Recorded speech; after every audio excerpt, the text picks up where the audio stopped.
Частка другая, як засыпаць дрожжы у самагонку. Прывітанне, сябры, сёння 1 верасня і прайшло ўжо 3 дні, як я засыпаў цукар у гэтую каструлю. Яшчэ што я зрабіў, я накідаў сюды шапшынаў сушоных і дабавіў трохі кажуры з вінаграду, які я вырасціў. Шапшыну я купляю вось такую. Я дадаў сюды пакетаў 5-6.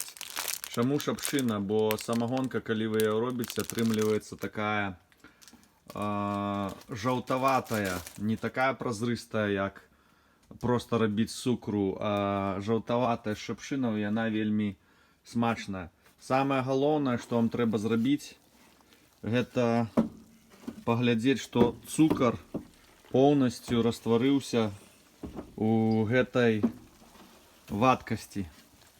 Лапатай такой трохі памешайце. Я хадзіў, прыходзіў сюды і мешаў гэта кожны дзень. Зараз тут ужо цукар поўнасцю растварыўся, і што я беру? Дрожжы. Я выкарыстоўваю проста амерыканскія дрожжы.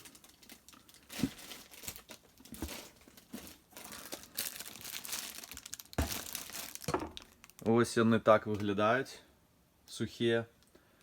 На 80 літраў вады я ўжываю 1 кілаграм 300 грамаў дрожжай. І паціху высыпаю. Абавязкова, бачыце, зараз у мяне тэмпература вады па Цельсію 24-25 градусаў. Паціху гэтыя дрожжы высыпаю сюды.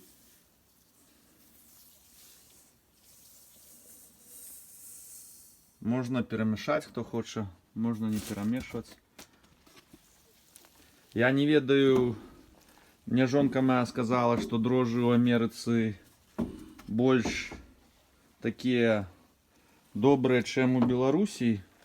Я ў Беларусі самагонку ніколі не гатаваў, тут гатаваў ужо шмат разоў. То калі вы будзеце рабіць гэта ў Беларусі, то выкарыстоўвайце ўжо вашы местныя рэцэптуры.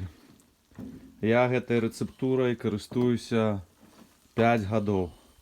Вось зараз мы ўсё гэта памешалі, і потым я накрываю гэта ўсё крышкай, і праз некалькі гадзін уже дрожжы пачнуць расці і будзе рабіцца брага. Я зраблю вам яшчэ одно відэо праз некалькі дзён, каб вы бачылі, як выглядае брага.